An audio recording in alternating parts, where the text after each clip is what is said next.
Good evening, everyone. Let's call the meeting to order. It's 6 o'clock. How about that? Thank you all for being here tonight. Nancy, you've got attendance? I do.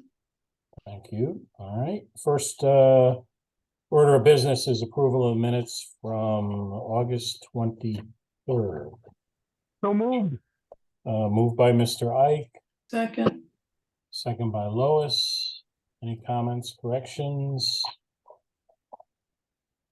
Don't see any hands. All in favor, please signify by saying aye. Aye. Aye. Aye. Chair votes aye. I believe it is unanimous. Do we have any nays? We're good. Okay, thank you. Motion passes. All right, let's go on to our business of project updates. Downs is first. Good evening, everyone. Yeah, how are you? Pull up the screen here. All right, can everyone see that? We're good. We're good? Yes. Okay. All right, so for project update, so from our last meeting, skipping around a little bit, we sent out our letter of authorizations to the fence, power, temporary power, demo, concrete, steel, structural wood framing, storefront, HVAC and electrical contractors. We're currently getting them into our systems with Procore for submittals and starting to draft up subcontracts. For the balance of the trades, we have put together GMP amendment number 2 for Prosser Library and for McMahon Library. The GMP number 2 for Prosser Library is $27,134,584. The McMahon Library, the amendment number 2 to the GMP is for $34,102, which is for, and I'll show you what those costs are. I have to exit out and back in again in order to get the screen a little bigger here. Apologize.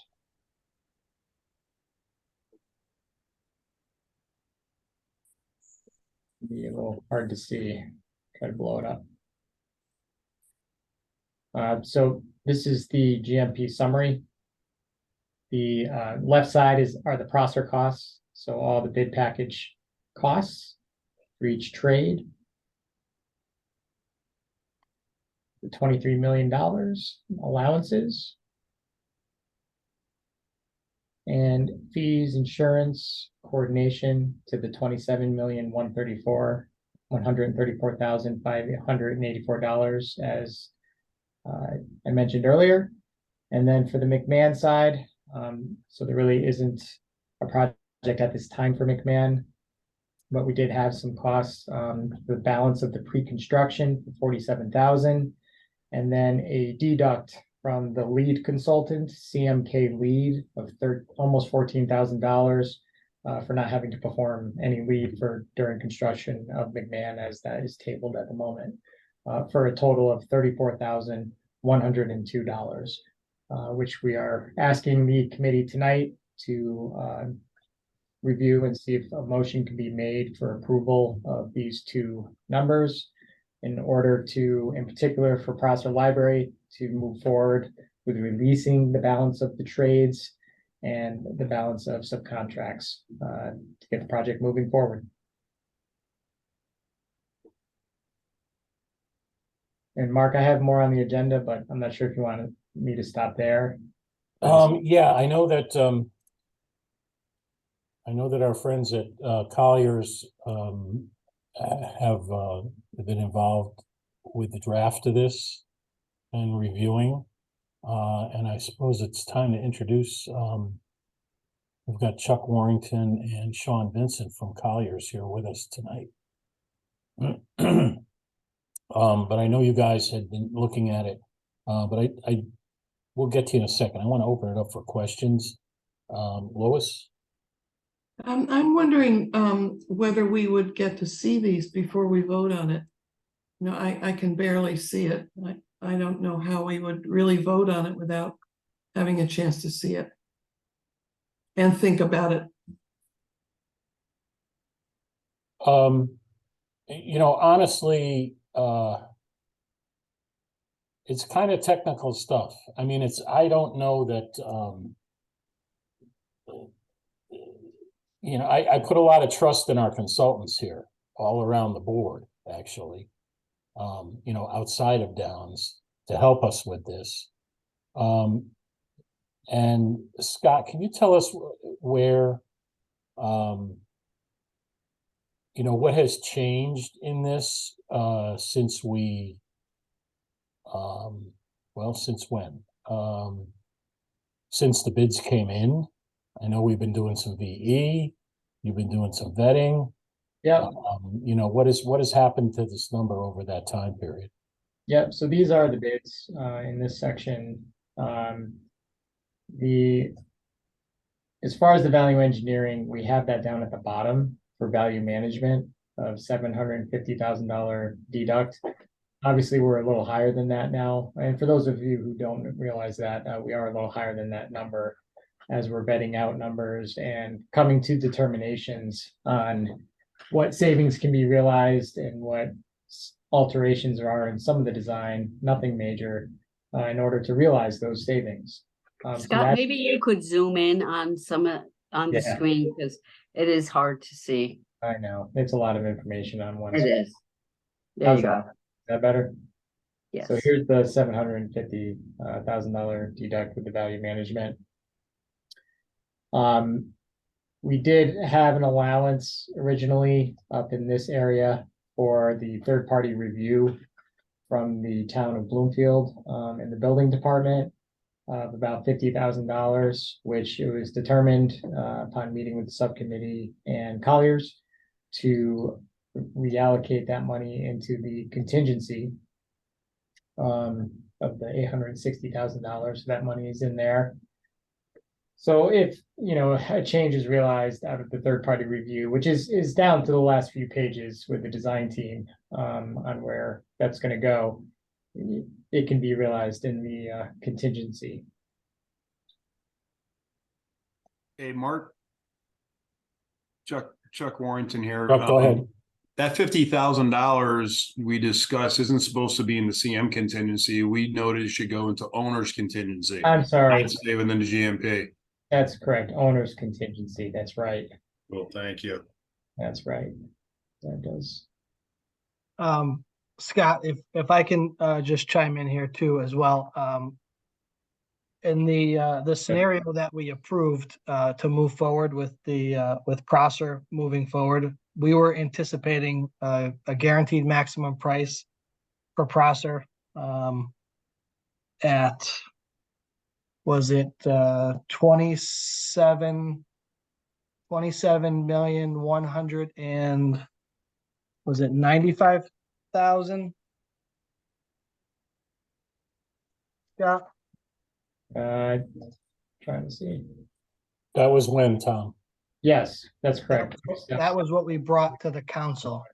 So now, if you look at the shaded column, $27,187,254, we are within $7,000 roughly of the anticipated GMP when we received bids and we started organizing these different scenarios to move forward.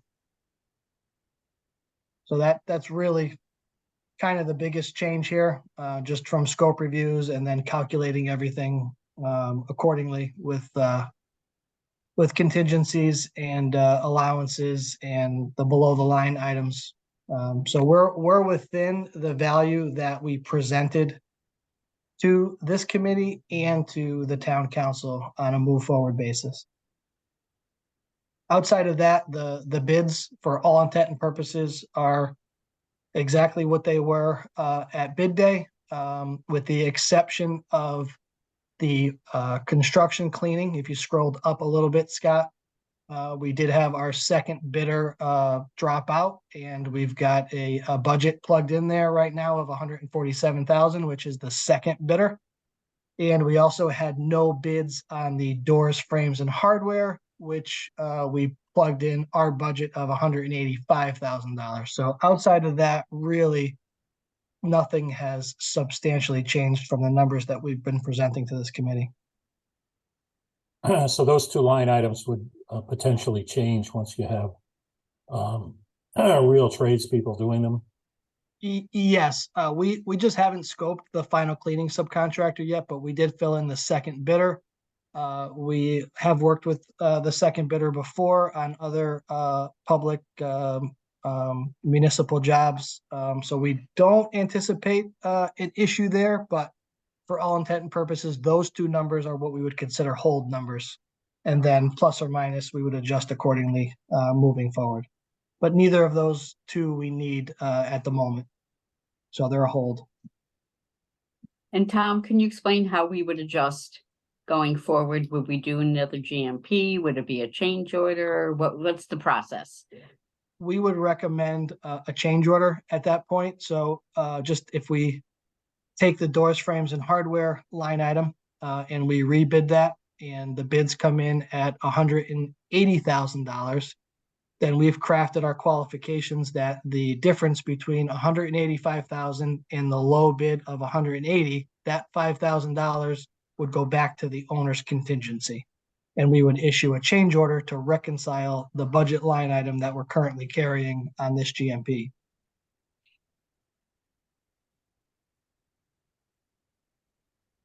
Tom, can you review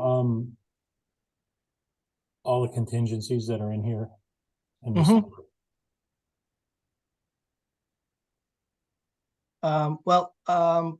Really, as far as contingencies, we have one construction manager contingency at $860,000, $860,716, which is for in-scope construction related items that are quantifiable and that are on the documents that may have been a mispurchase or a misbuy or a scope change that's on the documents that we didn't properly assign. That would go to what we would consider the in-scope change, and that is in an effort to guarantee our guaranteed maximum price.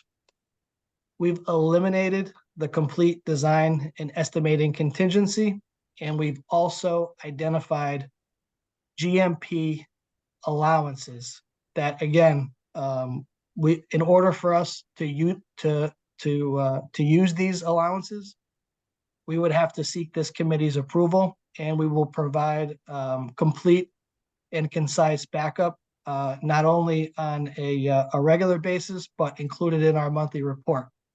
So a very good example on that, just scroll down just a hair, Scott, because I think the utility consumption one, I'm sorry, scroll up a little bit. Go to the top of the allowances, please. Yeah. Okay, good example, additional abatement.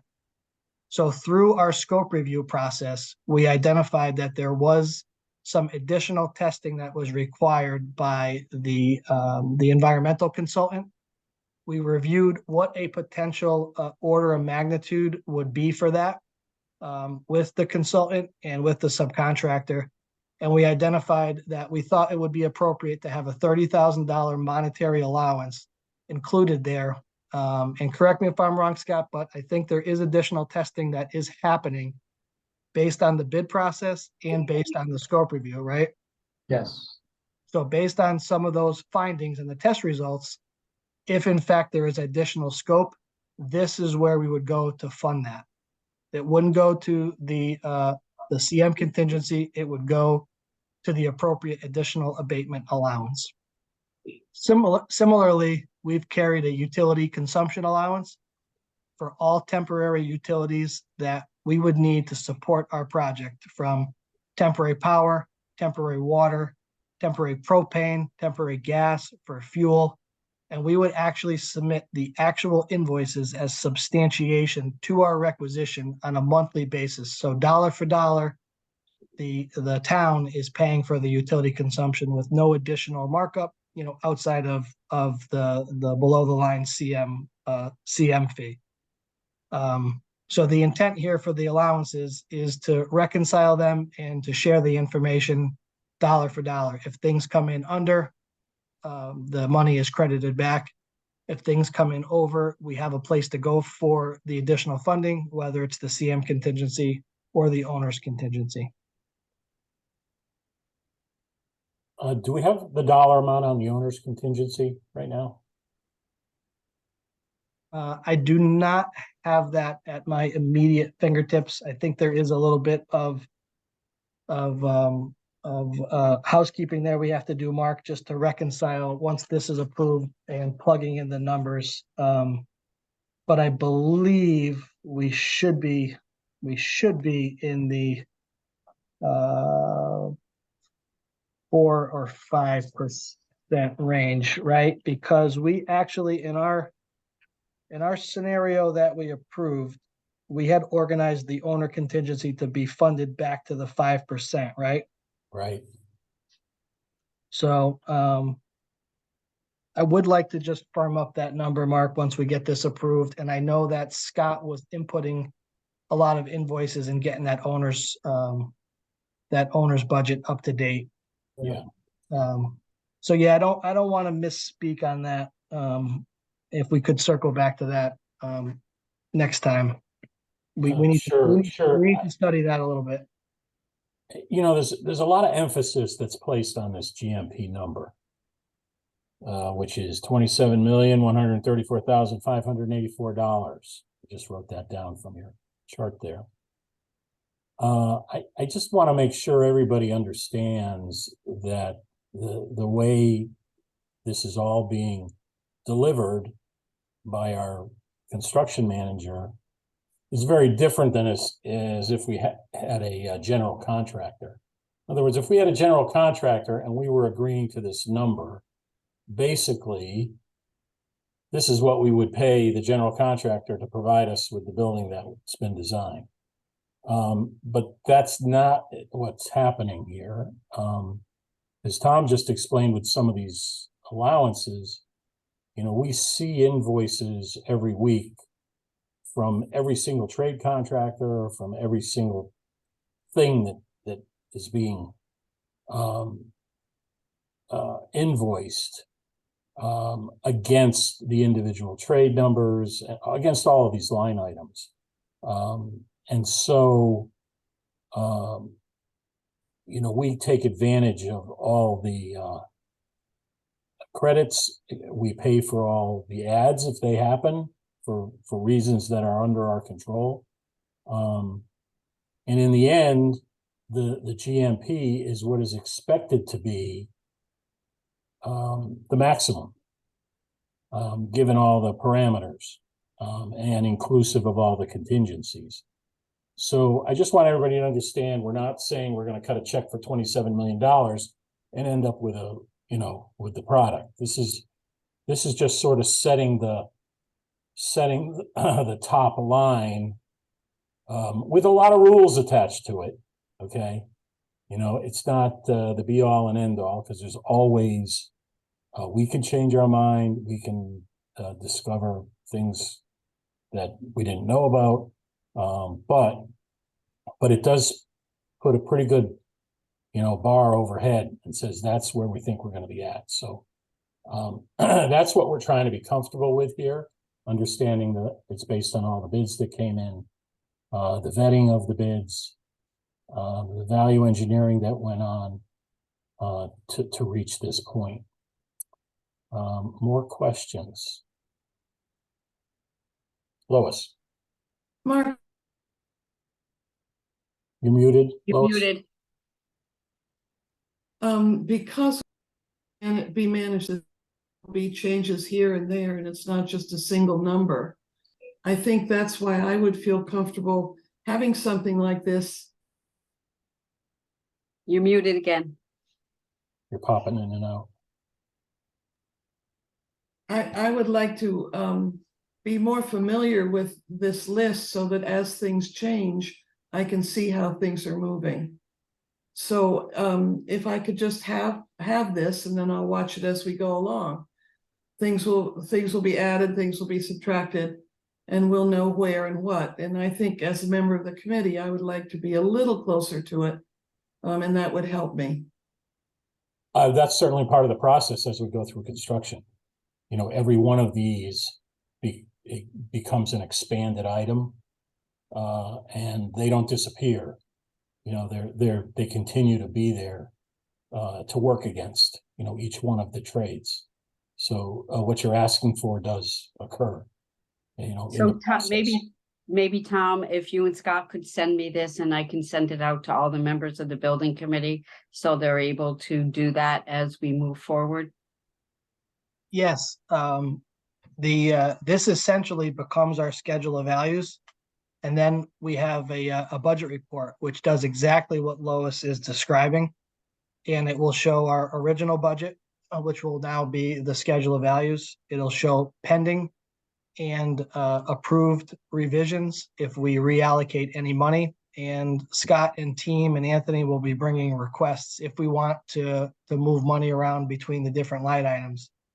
And the budget report will show a complete transaction history of all of that. So in addition to this GMP, it then gets transitioned into a budget report that is trackable. And then we also have allowance logs that will show you the expenditures. And actually, maybe not for this meeting, but for the next meeting, maybe Scott, we should share a standard template for the monthly report, so that everybody kind of understands and quite frankly can make comments on what they like or would like to have changed in the monthly report to kind of organize it to what everybody's looking forward to seeing. Yeah, that's not a problem. I think Chuck can attest to the detail of the monthly report, certainly that we've been doing on his project in Wyndham. And Yeah, Tom, just to add on to what you and Mark said, the CM delivery method is an open book method for everybody, whereas, as I think Mark alluded to, a general contractor, you wouldn't see all the backup behind it. This would all be hidden. It'd be in one line item. With a CM, it's all open book. It's subject to audit per contract. See all the receipts, so you'll be able to see all that detail. It'll be a large, when you get the invoice, those will constitute a couple hundred pages. Typically, we're going to review that before it gets sent to you. But it is an open book concept, so you'll be able to see everything. this is the same process that we used for the human services facility. It was delivered in the same fashion. It's not anything oddball in the construction industry. In fact, it's become a very standard way to deliver large projects because of the ease in which everything is visible and trackable. So essentially, like I said, we're not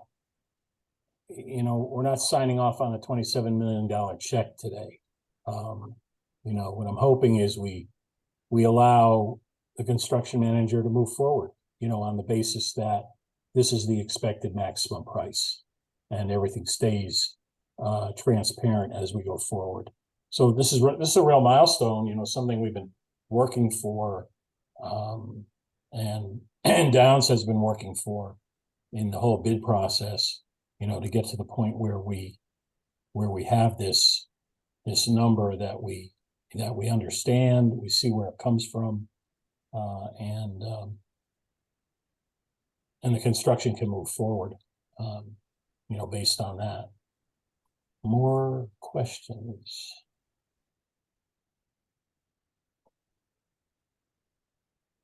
Richard? And Yes. then Patrick. Yes, so my question is very simple. First of all, I'll like to say that I am familiar with the construction management method. I've done it many times. I've also done the general contractor method. But the question I would like to ask for everyone's benefit is, you have under allowances here some round numbers. So those are not bid numbers. Those are numbers, they're based upon your recommendation that certain figures be added to the GMP and are included in the GMP. And tell me what happens if you exceed those allowances, or But, or alternatively, if you don't need those allowances, tell us what happens. Okay, so I can answer that, Scott. So I think what we're going to do is for the line items that are that we have control over, like for example, Scott, please highlight the stair access to the roof. In an effort to have safe access and to provide the trades with efficient access to the roof, we carried an allowance to build a scaffold stair. We fully expect that we will get pricing, we will share that pricing, and we have full control over that. If we exceed that amount, which I don't think we will, we would go to the CM contingency to fund that. If we are under that amount, we would credit that amount back to the owner's contingency. So any credits on any of these allowances would go back to the owner's contingency. And then there are select items here that if we happen to exceed them, we would go to the CM, to the CM contingency. And if we exceed something like the utility consumption allowance, which is driven by items that we don't necessarily have control over, then we would ask the owner to fund the difference there. But we will be able to track that on a real-time basis and be able to provide projection of kind of where we think that's going to land. And we will be able to make that projection on the pending revision so that this committee is always advised and are able to make decisions on things that come up, knowing what your full exposure is for the total of the project. So just to summarize, items that we have control over as a CM, such as the stair, access to the roof, temporary enclosures, things like that, we will fund any overages out of the CM contingency. But items like additional abatement, utility consumption, removal of unforeseen tanks, we would ask that any overages would be funded by the owner's contingency. And I have a follow-up Sure, question. go ahead, Richard. So I see this subtotal for all of these allowances is $678,800. Am I reading that correctly? Mm-hmm.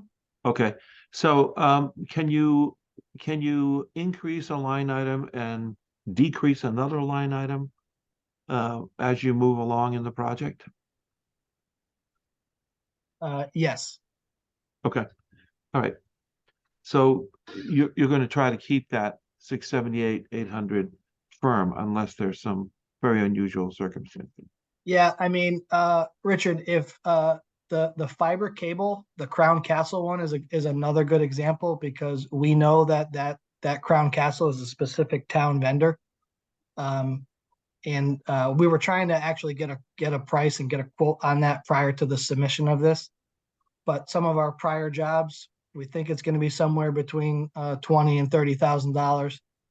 If that price comes in at $25,000, we're going to credit that $5,000 back as soon as we recognize the credit. So I don't know that we're necessarily going to try to balance this to 678,000. I think when it's appropriate and that line item is fully vetted and the scope has been established and realized, then the credit or the add is going to be adjusted at that time. Okay, thank you. Yeah, Mark, if I could add on to what Richard asked about, moving in between allowances, it was a discussion we had early this week. And I don't know if we finished it, completely, but I believe there would be a procedure if Downs wanted to move $20,000 from one item to another one because it's been expended.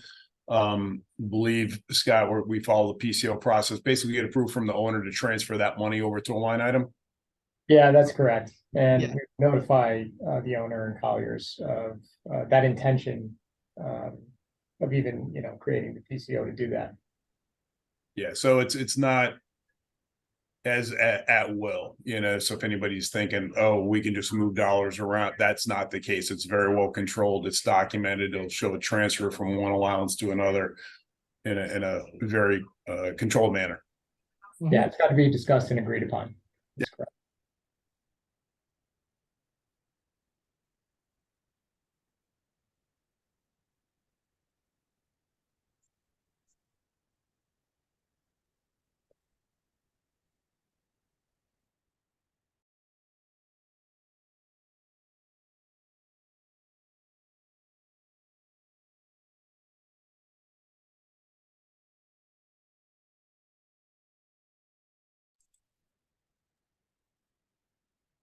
Did we lose Mark? And it looks like we may have lost Patrick as well. Thought Patrick had his hand up at one point. He did. He Yeah. did, but now he's disappeared. There was an awkward silence, so I was scrolling through all the pictures to see who was missing. Same here. We'll give them a minute to see if they can reconnect. Okay.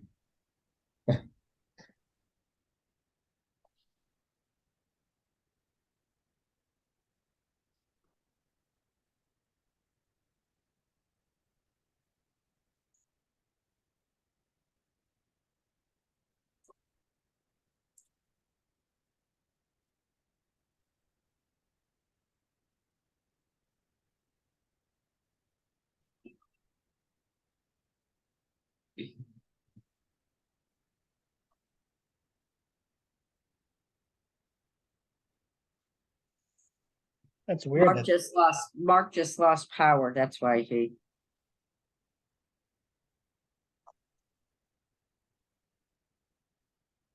Brown out. I wouldn't be surprised. I know. I just checked to make sure my air conditioning was running because it doesn't feel like it.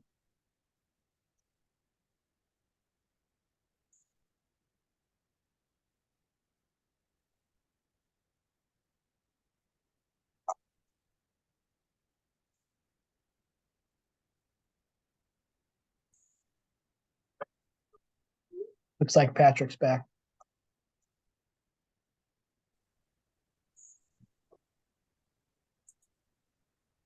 And maybe gone again. No, there he is. Patrick, did you lose power?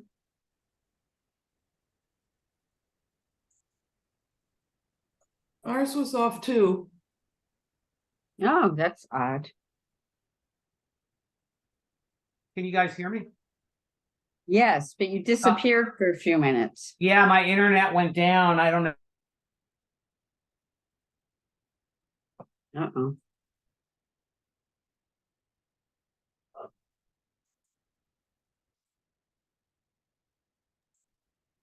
Looks like Patrick is frozen. With his hand up.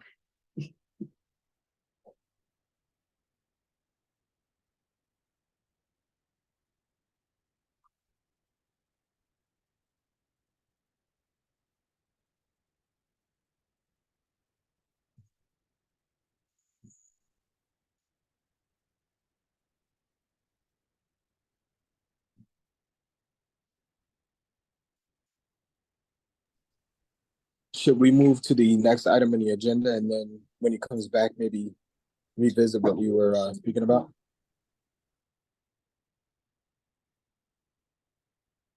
I could go over the last things that were in our agenda to move forward if you want, and then you want to move on to somebody else. You want to do that? Yeah. Why don't you do that, Scott? And then we'll come back. All right. Let me. Sorry, I gotta do this again. Okay, so we'll see where it goes with the GMP when Mark gets back. For construction schedule update, so as I mentioned, some LOAs have gone out for the trades below. We're still waiting on this on the flood management certificate. I spoke with SLR today, who did check in with DECD, and they did state that it was still under a draft review from DEEP, and they're waiting for DEEP. They've been calling DEEP to get an update. And we've also put in at least a verbal request, and going to get it in writing tomorrow morning to at least be able to install temporary fence and mobilize a trailer and get some erosion control going to see if that's possible. So we're gonna chase that down with DECD. As far as permits go, our application has been in, as everyone's aware, and that did trigger some more things with the third-party review that's been going on for the past month. We've also since then dropped off our or submitted our payment for the state education fee. So all that has been completed and just waiting for the actual permit itself. And the demo subcontractor, as he's been released on letter of authorization, has submitted all of their paperwork as of last Friday to the building department for the demo permit. And that's what I have for an update as of this evening, Nancy.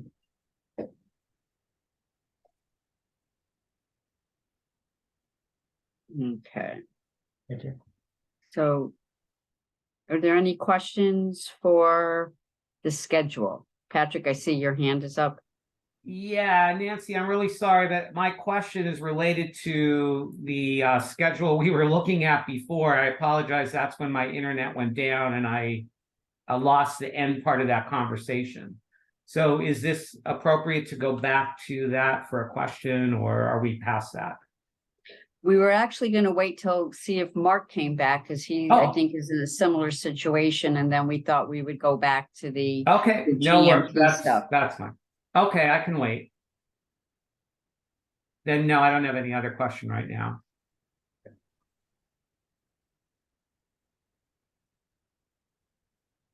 All right, so how about we move on? You, Patrick, why don't you, do you have the agenda in front of you? I do. Okay, so after Downs, we move on to Taisu. TSKP. Great, thanks very much, Patrick. You're So welcome. at the last committee meeting, we were authorized by the committee to proceed with some different scenario studies, some timelines for some options in how to proceed with McMahon. So we've started that process, and we need a little bit more time to continue with it. Well, the things that we've been looking at is, one scenario is to proceed with, let's say, a limited renovation project using only the available funds that you currently have. That could be limited renovation of the existing McMahon building, not building an addition, for example, because there would be limited funds. Another scenario would be a complete renovation project. I don't have the timeline for that yet. And then there are two other scenarios that we'll be looking at. I have reached out to Downs to help us with some of the budgeting that I think will be one of the questions that will be raised by the committee, because without looking at budget, scenarios alone don't tell you everything that you would want to know. So we're just going to continue with our studies at this point, but I don't have any kind of information to share that is specific this evening.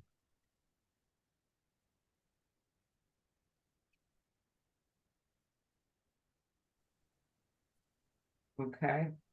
I'm sorry, I keep losing my connection, so I apologize, Richard. I did not hear a lot of what you said, but I just wanted to know if anyone had questions or Ava, I think your hand is up. Yeah, thanks, Patrick. Sure.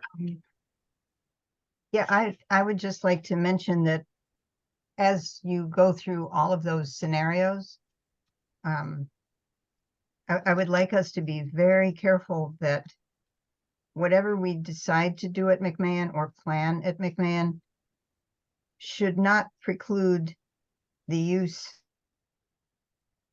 of other funding and additional phases of planning. And I'm sure you've already thought of that, but I would just like to say that a little bit more officially, publicly, that of course we're going to pursue additional funding. Part of it can happen while this project is a discrete project. Once whatever is done to McMahon and is finished and the Prosser project is completed, this project is then complete.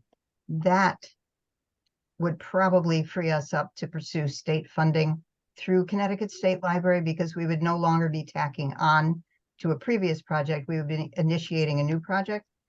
And there's also, of course, the possibility of asking the council to authorize a further CIF request. So all of these things would be chunks, for lack of a better term, that we could then pursue after, the initial phase.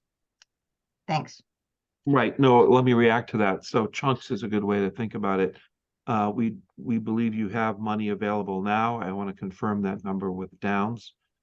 And one of the things that we've been thinking about here is it possible for us to address some deficiencies at McMahon without having to undo them as you move and as you gain additional funding going forward. So I think that's what you were suggesting, that proceeding with the project now and then supplementing it. That's certainly one of the scenarios that we've been looking at. Yes. And we did receive from Glenn Garrity, who's the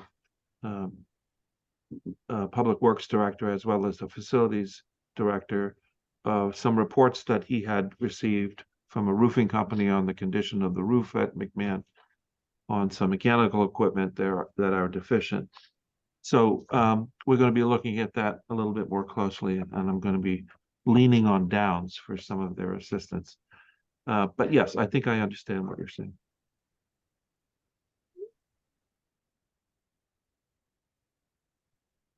Hey, this Thank is you. Mark. I'm on the phone. Oh, Mark's back. Yeah, but I can't see anybody or react to Oh. anything. Okay, so Mark, we were just getting some questions, comments from TSKP's update. Yeah, And- Okay, great. Just to bring you up to speed, Mark, what I told him, that we're still in the process of examining different scenarios. And at this point this evening, I'm not sharing any of the timelines that we want to study as part of these scenarios. I did get a question from Ava about, yes, of course, we're going to be seeking additional funds, and that we would need to supplement McMahon with that funding. But if the committee decides that they want to spend monies that are available now, we should spend it wisely so that we don't undoing things as the project moves forward. And that's pretty much all we discussed at this point. Okay, thanks. Patrick, you're still there? Yes. Full? Can I call upon you to continue running this meeting while my power just totally. Yeah, as long as my internet doesn't go. Okay. We've been having some problems with the internet tonight. I don't know what's going on, but yeah. So if there are no other questions for TSKP, we'll move on to Colliers. And Sean, are you going to give us that update?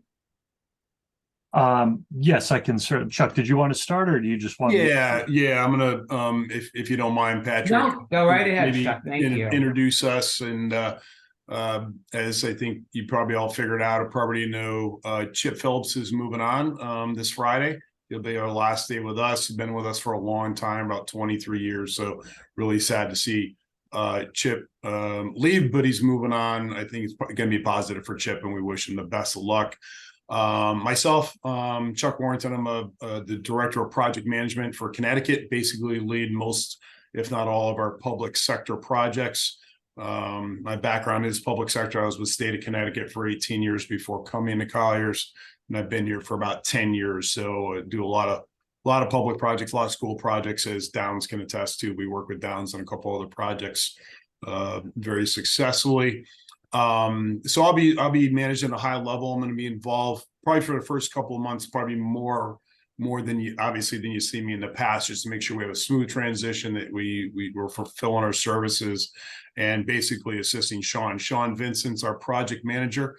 He's basically replacing Chip on the project, and he's going to be really the day-to-day contact for the project as we move forward. But I'm, like I said, I'm going to be there in support of Sean.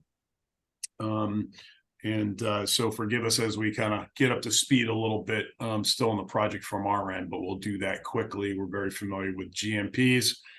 Speaking of that, we did see the GMP. We reviewed it last week when it came in, and provided notes to Nancy and Mark just as initial response. Nothing really glaring, but really just looking at, as you talked about already, allowances, clarifying what those are, and more importantly, all the clarifications and exclusions in the GMP that are typically included. We went through that in detail yesterday. I think we still have a little bit more work to do, but I think many of those were on the same page. I think it's just clarification for many of those and just cleaning them up a bit. for that. So those comments the town has already for that. So again, we've worked with Downs and others on GMP, so we're very familiar with these contracts and how they're structured for you there. So that's what we've done to date, at least since we've gone on board. I'm gonna pass it to Sean. I think Sean's got a couple items maybe to share as well. Yeah, hello, everyone. There was a couple things Chuck wanted me to relay. I'm not Chuck, Chip. I spoke over email with Glenn Garrity this morning. Anderson Electric has completed the installation of the emergency lighting in the swing space. And it needs to go through the approval process with the local official. But they are making progress in that regard. The other item was the materials testing agent should be brought on board by the town.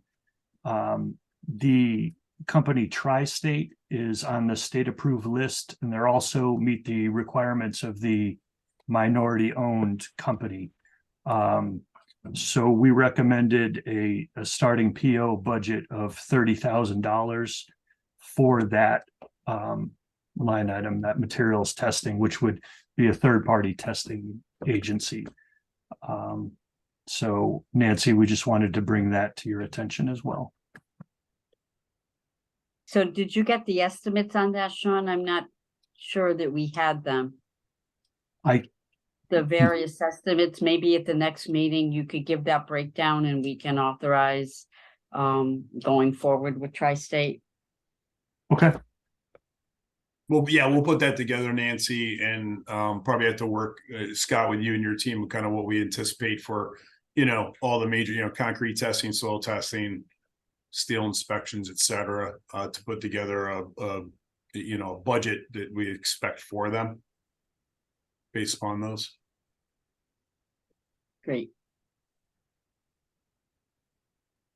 That's all we had, Patrick, from our end for this evening. I'm sure we'll have more as we move along with future meetings.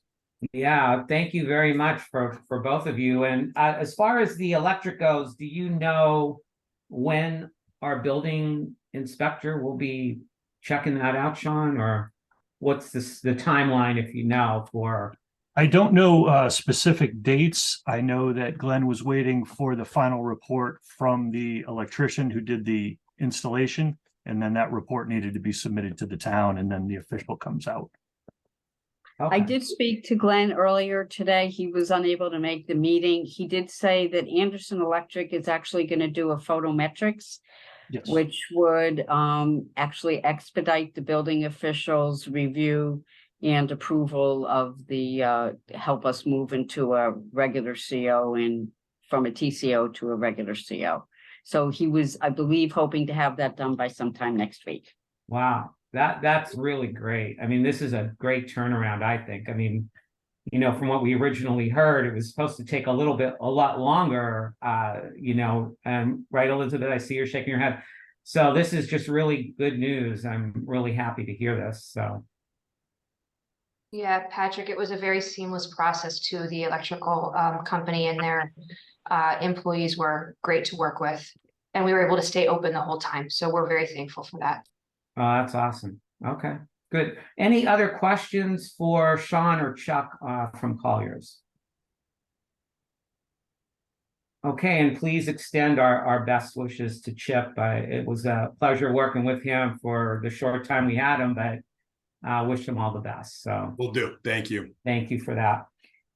Okay, well, the next item, Nancy, is the approval of purchases and invoices. But before we go there, I'm just wondering, would it be okay that now Mark is back on?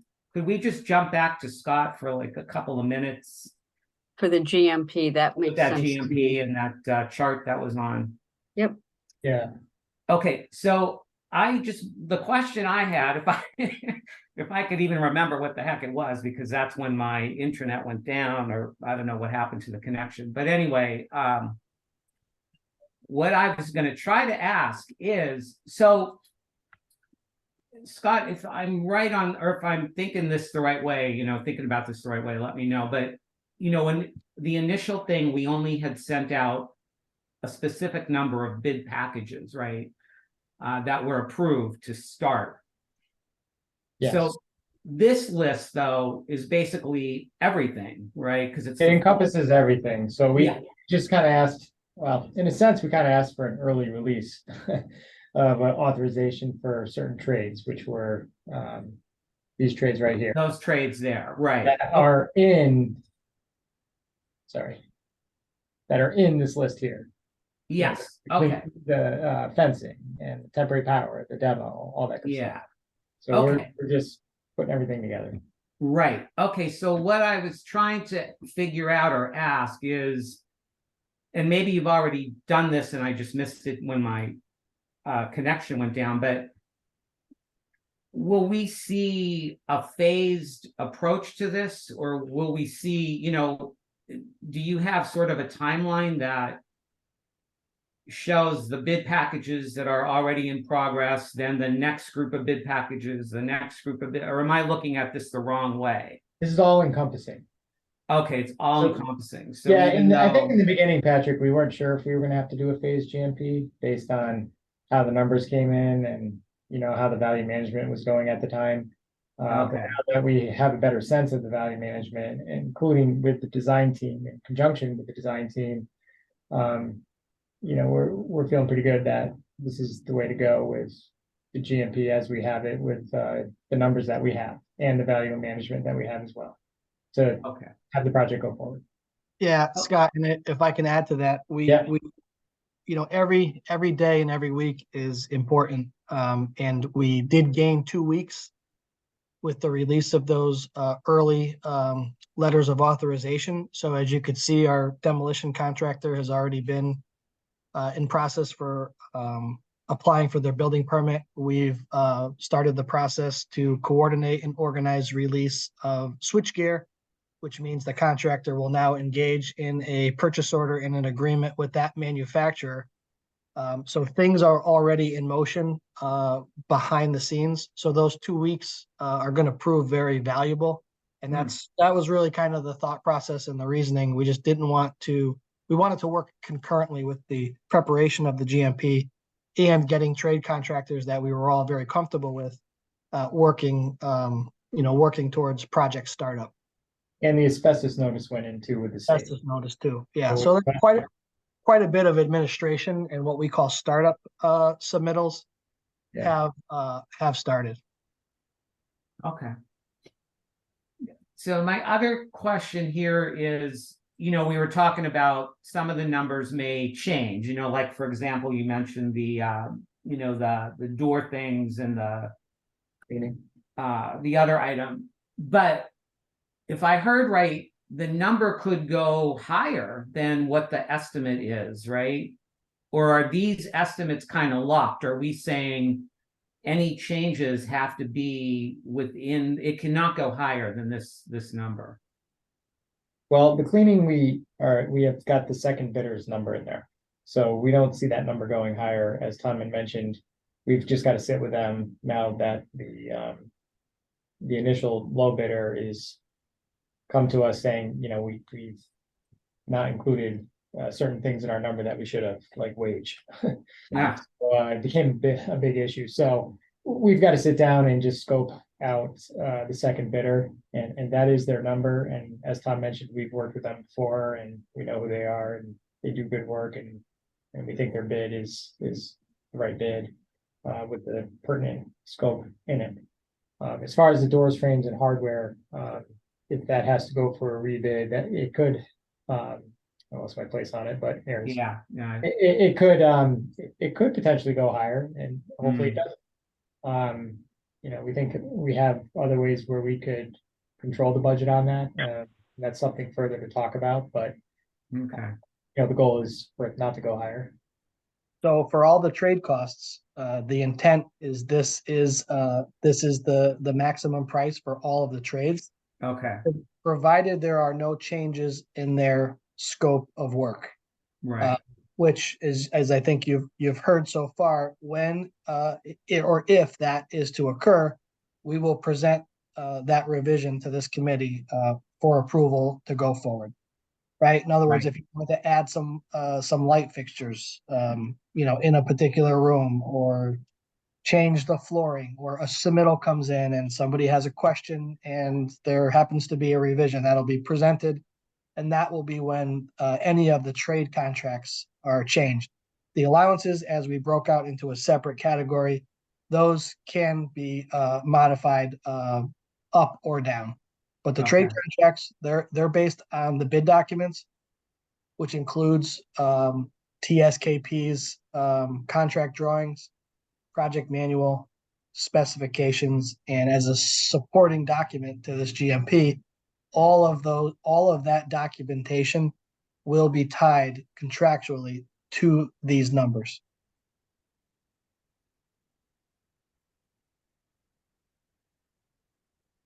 Okay, and yeah, I'm just trying, it's hard to see something, but yeah, so my only other last thought on this, and not related to these numbers, but when things do, if there was the chance that we were going to get money from one of these, where we would save money and something would be reduced, is it possible that that money be directed over to the McMahon budget, or does it just go into the contingency? So at the time, it would go to the contingency, and when we get to the end of the project, Patrick, the goal is hopefully there's contingency left, right? And then the project is over and the town can, do as they see fit with the balance of money.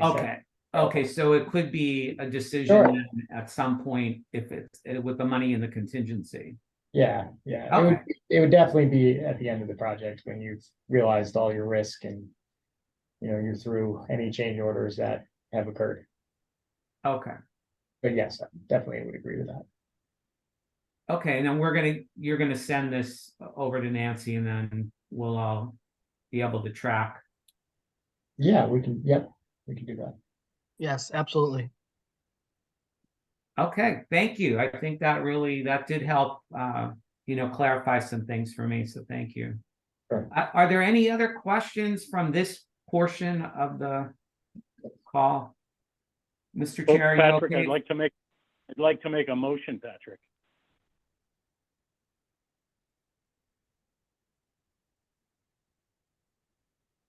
I'm sorry, can you repeat that, Mr. Chair? Yeah, I'd like to make a motion. Okay. So you want one of us to make a motion that we accept the, Here, how about I share screen?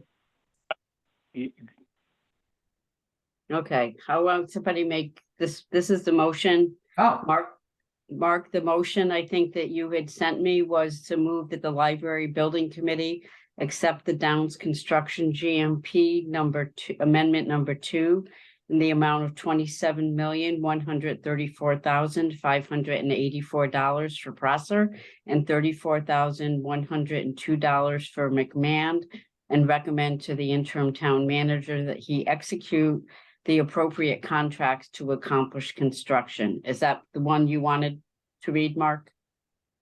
That is correct. Thank you. So moved. Second.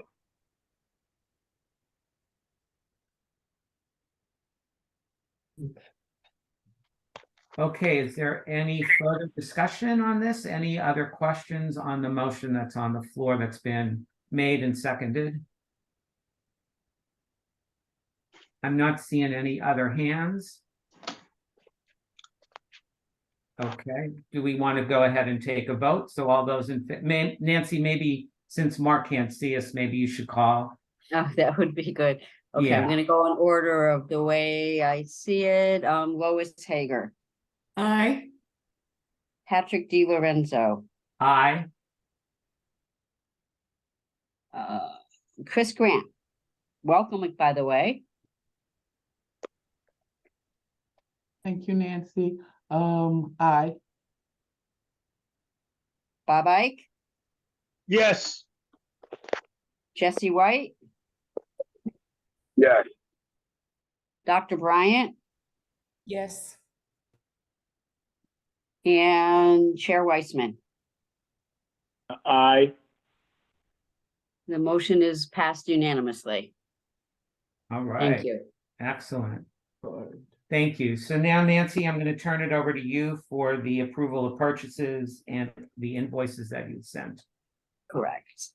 So, I have several invoices. The first one is to Impact Fire.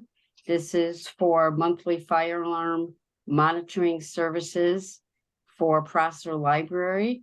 It's invoice number, where's the invoice number? Somewhere in here. I don't see it, but it's in the amount of $34.42. So moved. Second,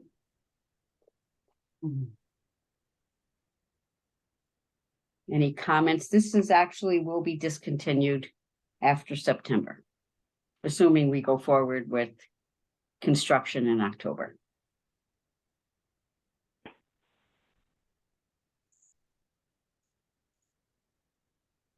To all in favor? Aye. yeah, Aye. Aye. Aye. Any nays? Any abstentions?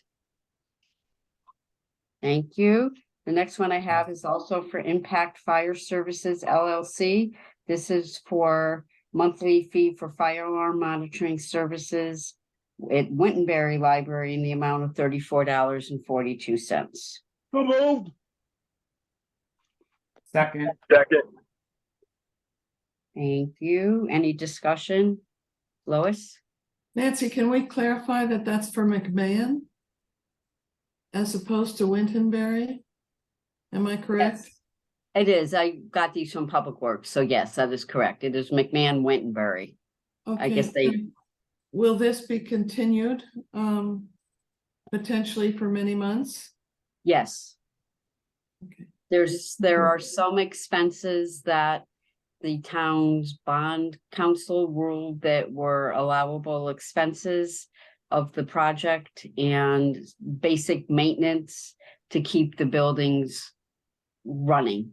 You know, things like fire alarm service, the elevator service, water, electricity were things that they said were okay to pay with project funds. Thank you.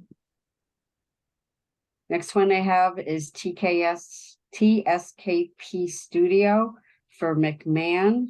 This is for some reimbursables in the amount of $493.03, and it's invoice number 220103-17.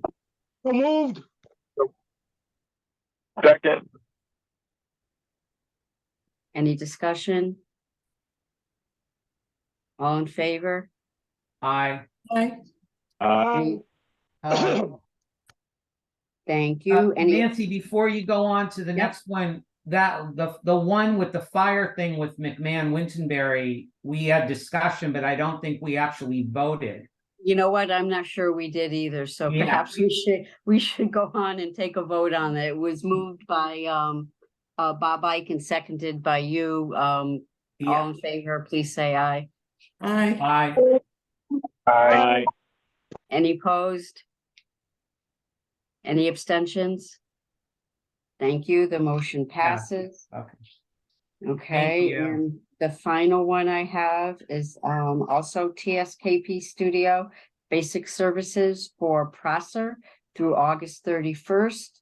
It is invoice number 200802-20 in the amount of $23,667.07. So moved. Second. Okay, moved by Bob, seconded by Jesse. Any discussion? Nancy, Patrick, is that the invoice that had like a lot of handwritten changes on it with numbers and? No, that was the McMahon Wintonberry one. There were Oh. some reimbursables that, and what you asked about was just, it looked like it was for some other things other than McMahon. So it Yeah. was the amount that was McMahon along with the markup that's in the contract for TSKP. Okay, just wanted to clarify that because I was a little confused. What was the actual total? Although I do have to say that other one also contained the $653 and 7 cents for Prosser. It was the repro store attachment, so it had funds in it. That invoice had McMahon as well as Prosser. So this invoice for Prosser that was just moved contains $653.07 of reimbursables. Nancy, I got a question. There was a half hour of Deanna's time in there. I didn't understand what that was. Yes, I can answer that. So that was some time that Deanna spent on the swing space. You may recall that we had a not to exceed number of 7,200. Subsequently, that was reduced, I believe, to 3,200. And so that half an hour was for some swing space work. We're still well below the 3,200 cap. Thank you. Thank you, Richard. Any other questions? Okay, all in favor? Aye. Any Aye. opposed? Any abstentions? The motion passes. I believe that's all I have, Vice Chair. Okay, thank you, Nancy. Appreciate that.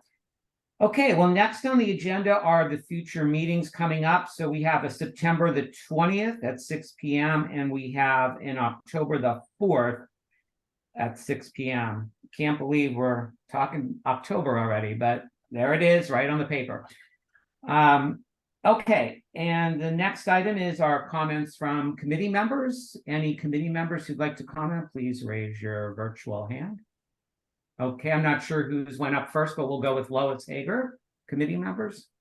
Thank you. I was able to visit the temporary library and it looks very, very nice. It's very welcoming and very pleased with how it's being put together. I did have a little hard time getting there and particularly coming in from Cottage Grove. It would not have been hard from 185, I think. And as I mentioned to Allison, who was there at the time, she says there's some difficulty getting even the little signs put up so that at each turning point, people could know where to go. And I'm hoping that there's been some progress made on that. Okay. Elizabeth, did you want to talk? Yes, it was partially going to be to address exactly what Lois was saying. And Lois, thank you for coming in. And I wanted to take this moment to invite everyone on this committee to come visit BPL Atrium so you can see what our residents are experiencing trying to get there. We are able to put signs right at the site. But the way that whole complex works, it's kind of everybody has to okay signage. And Lois, I don't know if you noticed, but the official signage for the golf course and everything is very small. It's almost intentionally small. So in here we are as a library being the exact opposite. At this point, we think they're going to want to work with us and say yes to everything. So people stop going to their location asking where the library is. But I do think having everybody here visit will help, and you can and then tell people about what the experiences was like. But we have a whole stack of signs ready to go up as soon as we get approval from some of those partners. I also wanted to talk about our hours. Right now, we're closing at 4:30. We need to be out by 5. We don't kick everybody out by 5. We don't kick everybody out at 4:30. We let people finish up their business, but even staff needs to be out the door by 5 until we get this okay with the electrical. But it's looking like by October, we're going to be able to expand our hours into the evening. So we're really excited about that. But all information about our hours, our address and location is on our website. So please continue to tell people that that is the space to go to for the most accurate information. We are excited to look for more money to help the McMahon-Wittenberry project. When we got the $5.5 million from DECD with the CIF grant, we were specifically told that if we needed more to come back, they were focused on shovel-ready projects, and that is exactly what McMahon-Wittenberry is. And we think that that project really hits off a lot of things on their list of what they're trying to accomplish with that money. So we're hopeful that we can explore that further. And I just want to again say about the electrical company and Public Works, how great and seamless that was getting that up. And the atrium space continues. When people get there, they like it. It is welcoming, it's well lit, it smells good as soon as you walk into that building, and that's something that our libraries have never really had. Again, we look forward to having more residents visit that location. And yesterday was the first time we were ever at capacity at 330 Park. So people are finding out about the tech space at 330 Park. And we're excited for that. And we know we're continuing to serve a lot of residents there. So please make sure that our public knows that there's 2 physical locations currently that you can come to get Bloomfield Public Library services. And that was it. Thank you. Thank you, Elizabeth. One quick follow-up. Do you know, or have you been able to tell if we're receiving customers on the bus line? Is the bus arriving at the atrium? We see the buses arriving. We know people have been coming from the buses. We don't have an idea of how many are using the buses yet. Okay. But they are regularly there. There's also bike racks there. So yes. Okay, that's great. Okay. Thank you very much. Any other committee member with comments who would like to make comments? Okay, I'm not seeing any hands. Any other member attend? I did forget to say one thing. Okay. I know that there's not a groundbreaking day yet, but we're already thinking about that. And we're going to have a full invite list. And of course, we're going to hopefully have as many people from the Library Building Committee attend as well. So that I know we're getting a lot of questions about that. People want to know when construction is going to start, when there's going to be a groundbreaking, when will they notice things. So the excitement is building, and more news will come about that as well in the next coming weeks. Very good. Thank you. Okay, Nancy, I guess we're ready to take any public comment. Great. Is there anybody from the public that would like to speak? Please raise your virtual hand. Going once. Going twice. No comments from the public. Okay, thank you. Before I call for adjournment, Nancy, I was just wondering, did I skip over committee reports, or were they not on this week's agenda? It was not on the agenda this week. Okay, just wanted to make sure. All right, thank you for that. Okay, well, seeing no other business that we have for this evening, I will call for a motion to adjourn. So move. Do I have a second? Second. Second from Lois. All right. Well, then we can stand adjourned unless, Mr. Chair, do you have any last comments before we do that? No, Vice Chair Patrick, I don't know what I'd do without you. I appreciate it very much. Thank you. Oh, for no filling problem in. at all. I'm happy to help.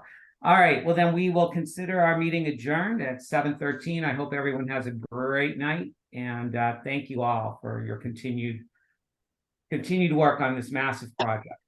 Good night, everyone. Night. Good night.